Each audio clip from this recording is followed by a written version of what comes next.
Martin, thanks for joining us. Pleasure, Dean. Appreciate it a lot. You're doing your Charlie Rose act. Trying the best we can here. A lot of the clients heard you say that digital and consumer insights are really important to WPP, and we thought we'd give you a little chance to expand on that a little bit here. Yeah, well, they're the growth areas, and we're seeing growth even in this recession.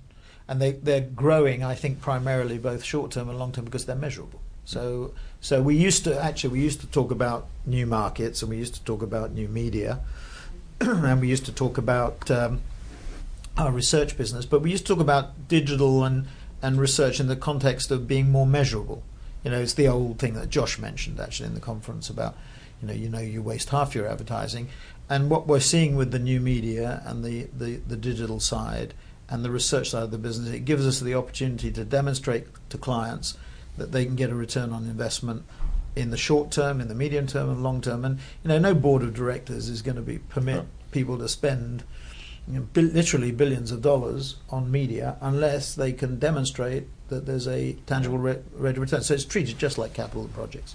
And one of the questions that we didn't get to today was they really wanted to know, what does digital measurement play? I mean, what role do you think that plays over time, and how important does that become? I think it's very important, but I think we meaning I'm classifying myself now as part of the consumer insight community, or the market research community. We tend to sort of cloak what we do with mysterious language, statistical techniques, very long words. Long words. It's a bit like derivatives. I mean, I don't think the people in the banks really understood when they looked at the derivative book or whatever it is. Yeah. Warren Buffett says this. It was impossible for any human being to understand what was the risk profile. The same thing in a way applies here, although I don't think it's quite as toxic. It applies here in that you have to be able to explain in words of one syllable on one sheet of paper, not a 50-page document with graphs and diagrams and God knows what it means. And by the way, this applies to insight too. I mean, we can, through new technologies, get a wealth of data, and it's really making that data coherent and logical and understandable, and not just a data dump. So you just don't dump the data on the client, because now information is no longer power. It's what you can do with the information and how you manipulate it, or maybe that's the wrong word, but how you play with it and use it in the most effective way. So I think it's absolutely vital. And of course, the new media give you an opportunity to measure whether it's set-top box data or mobile data or PC data. It gives you an opportunity now. You have a really brilliant opportunity to analyze it in a more effective way.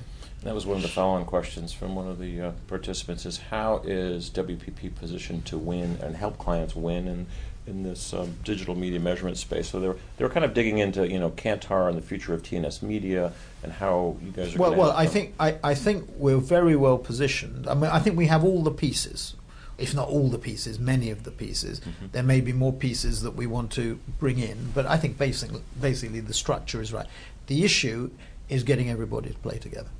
So it really is it's a communications issue for us.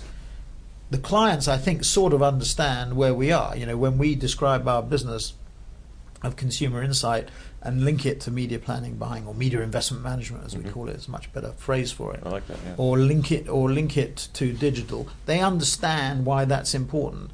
Our own people, because we tend to work in silos, and because of natural human nature, you have a coordination problem with 2 people in an organization. We've got 112,000 people. I mean, you imagine the coordination issues, particularly when we're multi-branded.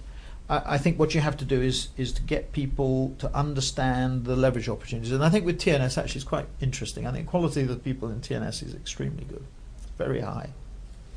And what we've seen already is that when we involve TNS people in, say, healthcare pitches or technology pitches, they bring a dimension and a dynamic which is very strong. And so I think there's a big opportunity there. But the key issue for us is getting our people to work together, that when they have an issue or they have an opportunity, that they know what the resources are that we've got and how they can be deployed effectively. What about social media? Friend or foe for marketers? Well, I think you look at social media as being, I think, a more public relations mechanism rather than an advertising medium. Traditionally, yeah. Yeah, I think, I think social media is about editorial publicity. I mean, it replaces letter writing. So we used to write letters to one another long time ago. Shows you how dated I am. I don't know how they get anything done. Now you get together through Facebook or whatever it happens to be. And I think it's a social medium. It's a means of communication. And the giveaway is when Facebook, I mean, Mark Zuckerberg must know more about social media than anybody on the planet. And yet he, with Beacon and more recently on the privacy issues, even they made mistakes. Right. And the reason they made mistakes is that they're trying to monetize it, right? Which is understandable. And these media are probably not monetizable. They're not advertised. I mean, a YouTube might be, right? You may be able to develop a very good advertising platform out of it, but I don't think Facebook, and Twitter and Flickr are necessary. These are social media, as they're called, and the reason that people engage in them is not for commercial reasons, but because they want to connect with one another. Therefore, public relations, I mean, we've seen social media stimulate public relations revenues, although last quarter or so that has not been so much the case. But I think that they are essentially a public relations medium. I think things like YouTube, Google, obviously, Yahoo, AOL, these are more advertising media.